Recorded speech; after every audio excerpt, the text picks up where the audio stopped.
강의를 속개하겠습니다. 지난 시간에 여러분께 유동자산 총액이 결정되는 메커니즘에 대해서 설명을 드렸습니다.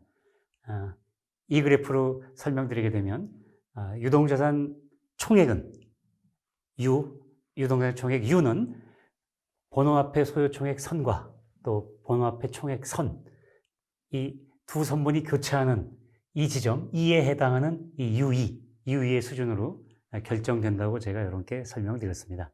그러면 이 균형치 UE는 안정적인 균형치가 됩니다. 안정적 균형. 이 균형은 안정적인 균형입니다. 안정적인 균형.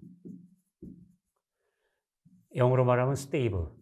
안정적이라는 뜻이죠. 균형은 equilibrium. 어떤 변수의 그 균형치가 그 균형치에서 벗어났을 때, 그 변수가 그 수준에서 벗어났을 때, 다시 원래의 균형대로 수렴하려고 하게 되면 그런 균형은 안정적인 균형이죠. 반대로 균형 수준에서 벗어났을 때 점점점 발산, 멀어지게 되면 그건 불안정적인 균형이라고 그러는데요. 이 유동자산 총액은 안정적인 균형에 해당합니다. 그래서 이렇게 유의의 수준으로 결정이 됩니다. 자, 그럼 이제 이번 강의는 페이지 301페이지부터 시작하겠습니다. 거기 보게 되면 제4절 참고사항이라고 되어 있죠. 그래서 유동자산 공급 방정식과 유동자산 승수라는 제목으로 되어 있습니다. 볼까요? 네, 이겁니다.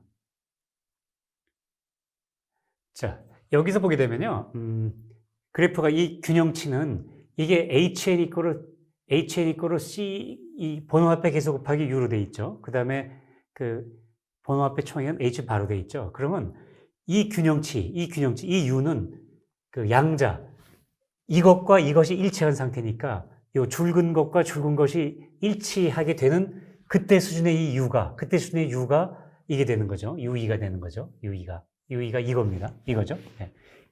양자가 일치할 때. 그래서 네, 이렇게 됩니다. H 이퀄 H 바, HN 이퀄 이렇게 표현이 되죠. 그러면은 이것과 이쪽을 일치시켜주는 수준의 UE가 되는 거죠. UE가 되는 겁니다.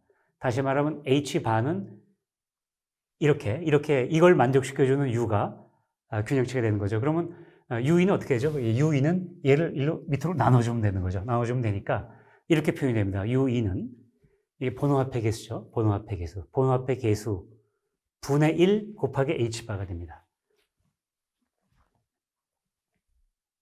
설명의 편의상 요거는 우리가 H를 쓸 수 있죠. 스몰 H를 쓸 수 있습니다. 그러면은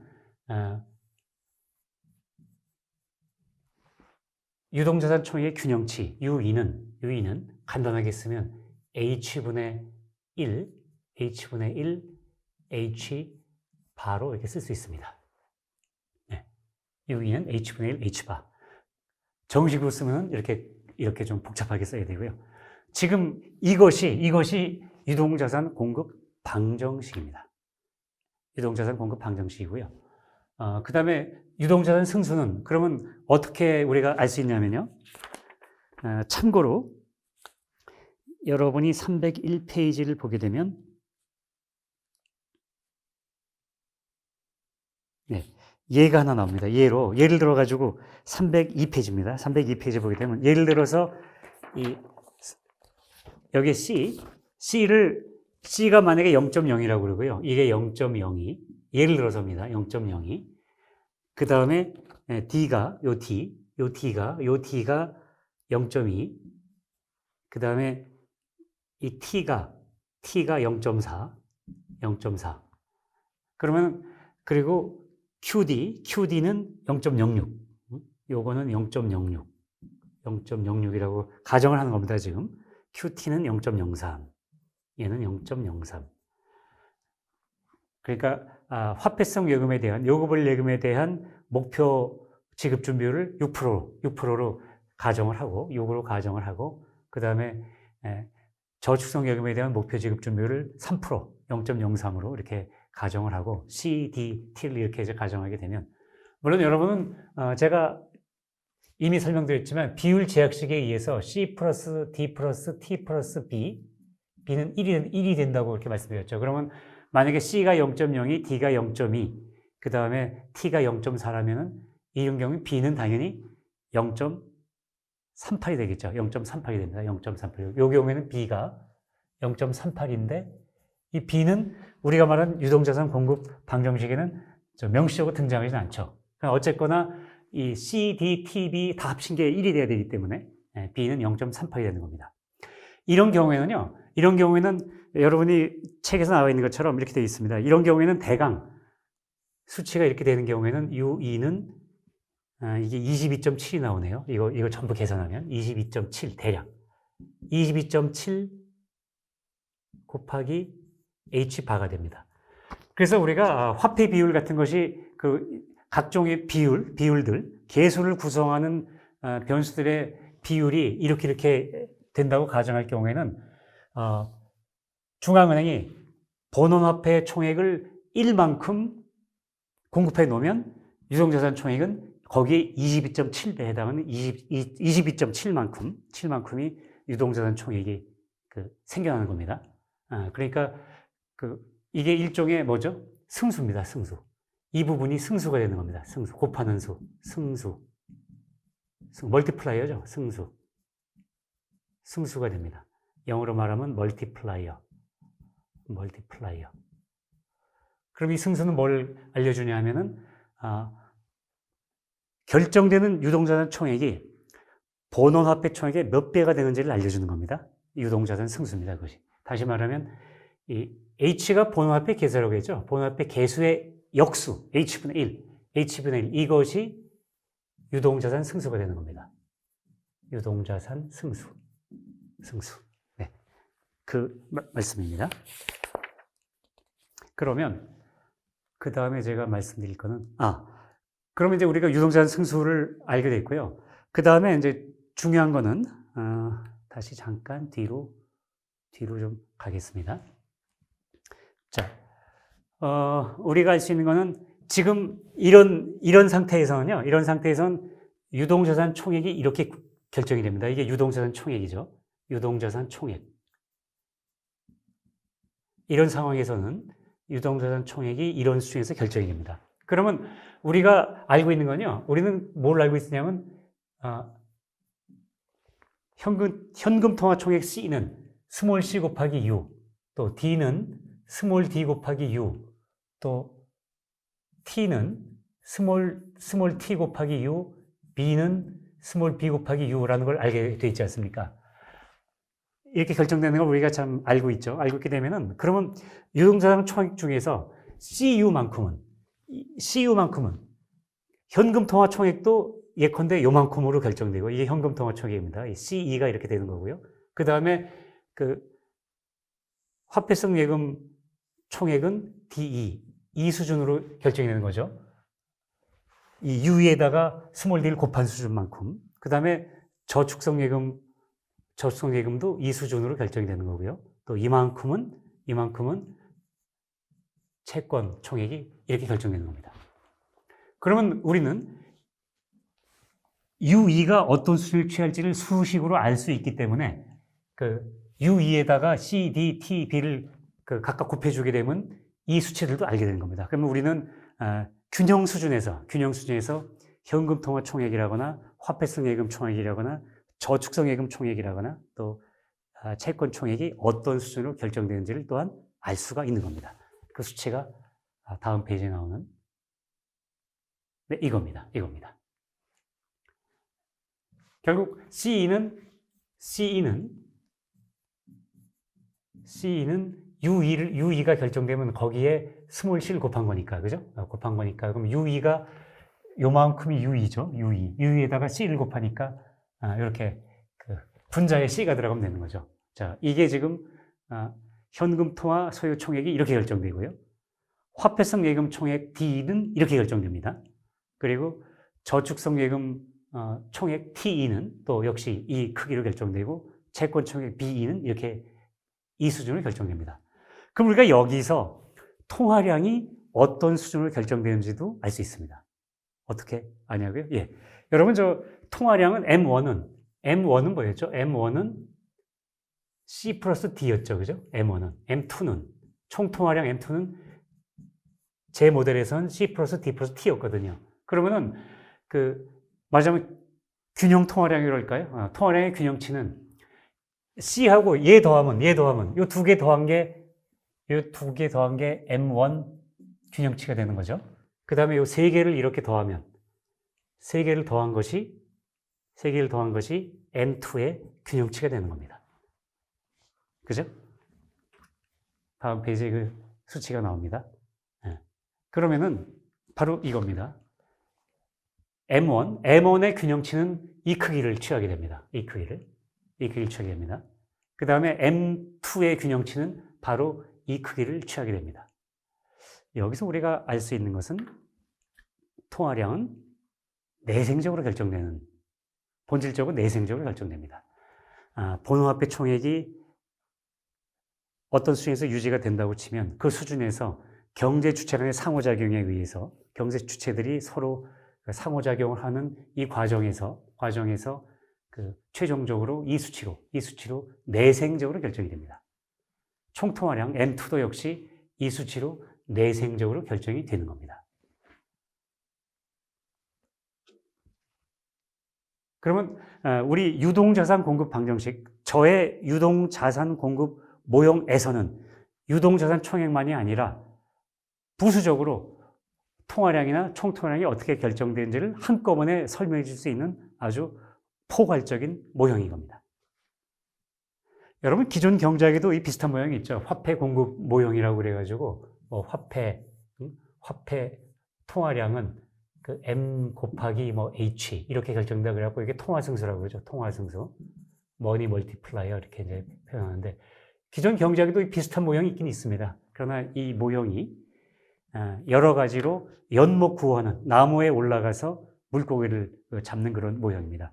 우선 기존 경제학은 통화량이 이렇게 결정된다는 식으로 설명하면서 그 다음부터는 통화량을 외생변수로 취급하고 시작합니다. 그러니까 굳이 화폐 공급 모형을 해갖고 통화량이 마치 내생적으로 결정되는 것처럼 설명하다가 갑자기 그 다음 장으로 건너가서는 통화량을 외생변수로 취급을 합니다. 일종의 자기 모순이죠. 네, 자기 모순입니다. 저는 그런 일을 하지 않습니다. 조금 더 자세하게 설명을 드리도록 하겠습니다. 나중에 자세하게 설명드리도록 하고요. 여기서 제가 설명을 추가적으로 드리겠습니다.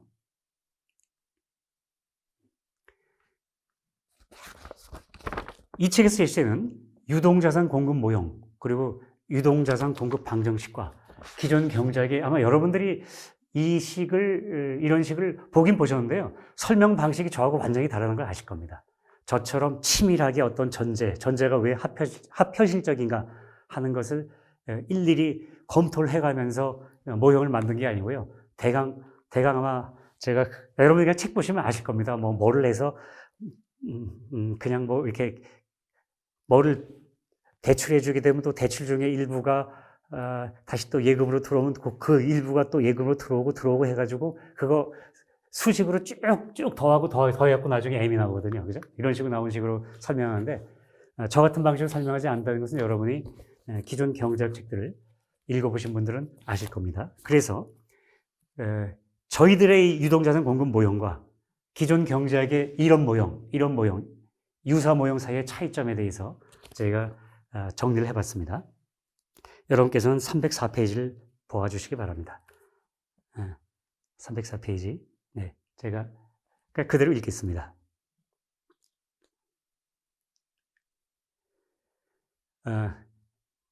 현재 제가 설명드리는 그 모형을 유동자산 공급 모형이라고 명명하기로 하겠습니다. 저자의 모형이죠. 저의 모형입니다. 배선영의 모형이죠. 네. 그 다음에 기존 경제학의 모형으로서 이 저자의 모형과 유사한 면이 있는 모형은 화폐 공급 모형입니다. 이게 화폐 공급 모형이죠. 경제학 원론서에 빠짐없이 등장하는 모형이다. 이 모형을 여기서는 단순히 기존의 모형이라고 부르기로 하겠다. 기존의 모형과 비교되었을 때 저자의 모형이 보여주는 차이점을 몇 가지만 간략히 적시한다면 그것은 아래와 같다. 대개 졸작을 놓고서 우쭐한 기분으로 하는 자화자찬을 명작을 놓고서 착잡한 심정으로 해야 하는 경우도 있을 수 있다. 지금의 경우가 그렇다. 사실 뭐 일반적으로 자화자찬은요, 졸작을 놓고서 자화자찬하잖아요. 근데 지금 저도 사실은 이 저의 모형 가지고 이렇게 자화자찬하는 면도 있지 않습니까? 그러나 저는 이 자화자찬을 우쭐한 기분으로 하는 게 아니라 지금 내용을 보시게 되면 착잡한 기분으로 하고 있습니다. 저는 기존의 경제학에 외롭게 필마 단기로 도전한 입장에서 아주 고통 그리고 고심 이런 과정을 거치면서 외롭게 투쟁을 하고 있습니다. 그래서 저는 지금 원래는 졸작을 놓고서 우쭐한 기분으로 하는 그 자화자찬을 저는 명작을 놓고서 착잡한 심정으로 해야 되는 그런 상황입니다. 자, 포괄성 명에서의 차이입니다. 첫째, 저자의 모형은 우선 포괄성 명에서부터 기존의 모형보다 우월하다. 기존의 모형으로는 현금통화, 화폐성 예금, 그리고 저축성 예금까지만 다룰 수 있다. 어차피 기존의 모형에서는 M 이상으로는, M1, M2 이상으로는 다룰 수 없습니다. 채권까지 다룰 염두는 내지 못한다. 이와 달리 저자의 모형은 채권까지도 포괄한다. 맞죠? 논의의 지평을 확대시켜준다. 논의의 깊이면에서의 차이, 두 번째입니다. 둘째, 저자의 모형은 논의의 깊이면에서는 기존의 모형을 압도한다. 아차, 저자의 표현이 너무 공격적이었다. 저자의 모형은 논의의 깊이면에서는 기존의 모형을 많이 보완해준다. 이 정도로 부드럽게 표현할 것을 그랬다. 그렇더라도 수정은 하지 않겠다. 논쟁적인 글은 논쟁적이어야 할 것이니까. 논쟁적인 글은 논쟁적이어야 할 것이니까. 기존 경제학자들은 수요의 개념에 대한 이해가 실로 천박한 까닭에 자산 소유액과 같은 새로운 개념의 변수를 상상조차 하지 못했다. 제가 지지난 시간에 쭉 설명을 드린 겁니다. 수요는 단순한 개념이 아닙니다. 그죠? 기존 경제학자들은 수요를 아주 단순한 개념으로 생각하고 그렇게 자기들도 배웠고 당신들도 배웠고 또 그렇게 학생들한테 가르치고 계시는데요. 수요는 단순한 개념이 아닙니다. 그분들은 잘못 생각하고 있는 거죠. 네. 그래서 기존 경제학자들은 수요의 개념에 대한 이해가 실로 천박합니다. 이런 까닭에 제가 쓰는 변수들은 상상조차 하지 못했습니다. 사실은 콜럼버스의 달걀 같은 건데요. 그리고 같은 이유로 자산 소요액이 들어가야 할 자리에 통상적인 자산 수요액을 넣는 식의 오류를 다반사로 범해왔다. 뿐만 아니라 핵심적인 전제를 아예 명시하지 않거나 명시하더라도 그것의 논리적 및 현실적 타당성을 충실히 설명하지 못했다. 이에 반해 저자는 앞의 제2장 및 제3장에서 그렇게 했던 것처럼 치밀하고 어느 의미에서는 치열하기까지 한 논의를 철저히 수행했다. 여러분이 그 과정을 다 보셨습니다. 세 번째입니다. 외형적 구조면에서의 차이. 셋째, 저자의 모형은 외형적 구조면에서도 기존의 모형을 능가한다. 기존의 모형은 여러 가지로 엉성하고 허술하다. 반면 저자의 모형은 전체적으로 짜임새가 있고 탄탄하다. 한국의 속담 중에 시작이 반이다. 영어로 말하면 once begun is half done. 시작이 반이다 하는 것이 있다. 어렵고 힘들 것이라고 예상되던 일도 일단 시작하고 나면 의외로 금방 진척된다. 이 정도의 의미를 가진 격언이다. 그런데 기존 경제학자들 중에는 시작만 하면 이미 반은 진행된 것이나 마찬가지니 이론을 정립할 때에도 전반부 논의는 건너뛰어도 무방하다라고 생각하는 분들이 많은 듯하다. 전반부 논의가 부실해 후반부 논의의 방대성에도 불구하고 사상 누각으로 전락한 것들이 기존 이론들 중에 많은 것을 보면 말이다. 제대로 시작하면 반을 한 것이나 다름없다. Well begun is half done. 이것은 영미의 속담이다. 위의 한국 속담과 비슷하지만 강조점은 분명히 다르다. 저자는 이론을 정립함에 있어 언제나 제대로 시작하는 것을 중시한다. 기초를 튼튼히 하고 중추를 바로 세운 일에 가장 많은 공을 들인다. 그러다 보니 시작 부분의 분량이 이미 전체 논의의 반 이상을 차지하게 되는 경우가 비일비재하다. 본편에서처럼 말이다. 일반 독자들께서는 정확한 지식은 얻지 못하더라도 당장 접하기에 부담이 적기 때문에 시작과 동시에 건너뛰기를 하는 학자들의 저작을 선호하실 것이다. 그리고 정반대의 이유로 저자의 저작은 기피하실 것이다.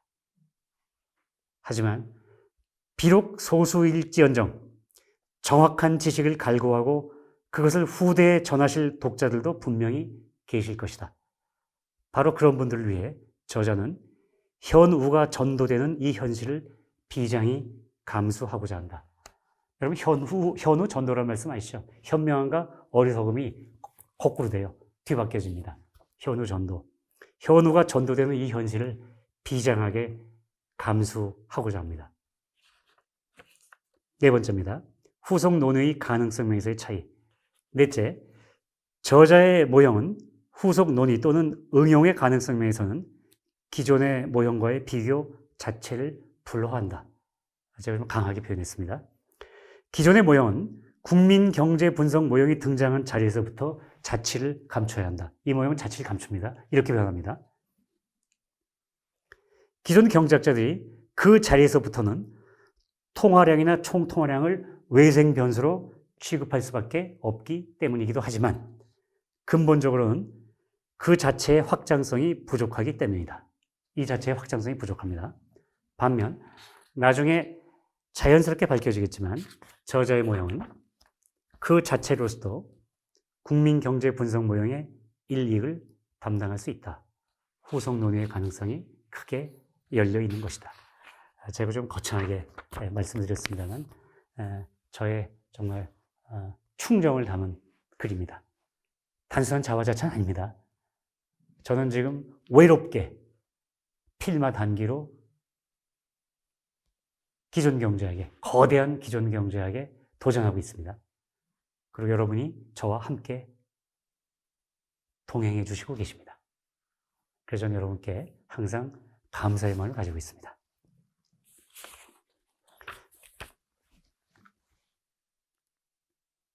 자, 이제 그러면 유동자산 총액의 변동에 대해서 아까 후속 논의를 제가 말씀드렸죠, 조금 전에. 그럼 후속 논의를 하기 위해서 유동자산 총액이 어떻게 변동되는지에 대해서 설명을 올리도록 하겠습니다. 유동자산 총액의 변동. 자, 우리가 당초의 상황을 이제 H는 이렇게 표시할 수 있고요. 그 다음에 H는 H0, 이제 H0로 외생 변수로 설정되어 있다고 칩시다. 그러면은 이것과 이것이 교차하는, 일치하는 이 지점에 해당하는 U0의 수준으로 유동자산 총액이 결정돼 있는 이 상황을 당초의 상황이라고 가정하기로 하겠습니다. 네, 당초의 상황으로 가정하기로 하겠습니다. 그러면 이제 이 당초의 상황에서 소요 총액선의 기울기죠. y equal ax. y equal ax 하는, 이게 a에 해당하는 거죠. y equal ax죠. 그러면 이 부분이 이 반직선의 기울기죠. 기울기. 이 기울기가 번호합의 계수입니다. 그러니까 이 소요 총액선의 기울기, 즉 번호합의 계수가 그대로인 상태에서 이제 번호합의 총액의 크기가, h의 크기가 증가하는 경우를 여러분께 예를 들어드리겠습니다. 자, 처음에 그 h가 h0의 수준에 있었는데요. 중앙은행이 번호합의 총액을 늘렸습니다. 늘리게 되면 어떻게 되죠? h가 h1의 수준으로 늘어났다고 칩시다. 그런 경우에는 새로운 균형점은 당연히 이 그래프와 H1에 해당하는 이 그래프가 일치하는 이 지점이 새로운 균형점이 되는 거죠. U1이 되는 겁니다. U1이 되는 거죠. 그 다음 반대로 중앙은행이 번호합의 총액을 줄인다면, 감소시켜서 이를테면 H2의 수준으로 감소를 시켰다면 새로운 균형점은 당연히 이렇게 되는 거죠. 그럼 새로운 균형점은 당초의 상황에 비해서 새로운 균형점에선 유동자산 총액이 어떻게 됩니까? 당초 상황에 비해서 느나요? 그대로인가요? 줄죠. 네, 줍니다. 이게 U2의 수준으로 줄어듭니다. 감소합니다. 어렵지 않죠? 다음. 이제는 이제 번호화폐 총액, 중앙은행이 번호화폐 총액을 HLO 수준을 그대로 유지시키고 있을 때 소요 총액선의 기울기, 다시 말하면 번호화폐 계수, 더 정확하게 말하면 번호화폐 계수를 구성하는 C, QD, D, QT, T 이런 것들이 변화해서 소요 총액선의 기울기가 바뀌는 경우가 있습니다. 상승하는 경우가 있고 하락하는 경우가 있죠. 그러면 소요 총액선의 기울기가 이를테면 H바에서 위로 올라가는 화살표 H바, 위로 올라가는 화살표 H 수준으로 기울기가 상승했다면, 그러면 기울기가 상승할 때 얘가 이렇게 우회전하죠. 그렇죠? 기울기가 상승하니까. 좌회전하죠. 좌회전을 합니다. 좌회전. 그럼 이렇게 기울기가 상승해서 좌회전하게 되면 당초의 균형점은 여기였죠. 당초의 균형점은 여기였다가 새로운 균형점은 이렇게 되는 거죠. 이렇게 되니까 유동자산 총액은 감소를 하죠. 감소합니다. U3의 수준으로. 그러니까 번호화폐 계수가 상승할 때는 유동자산 총액이 감소하고요. 반대로 번호화폐 계수가 이 기울기가 하락할 때는 얘가 우회전하죠. 이렇게 우회전하니까 새로운 균형점은 어떻게 되죠? 새로운 균형점은 이렇게 되죠. 이렇게 여기서 결정돼 가지고 유동자산 총액이 당초의 상황 U0에 비해서 U4 수준으로 증가하게 되는 겁니다. 어렵지 않죠? 자, 이제 통화량의 내생적 성격에 관한 보론을 여러분께 설명을 드린데요. 내용이 조금 길기 때문에 잠시 쉬었다가 여러분을 뵙도록 하겠습니다. 잠시 쉬십시오. 잠시 후에 여러분을 뵙도록 하겠습니다.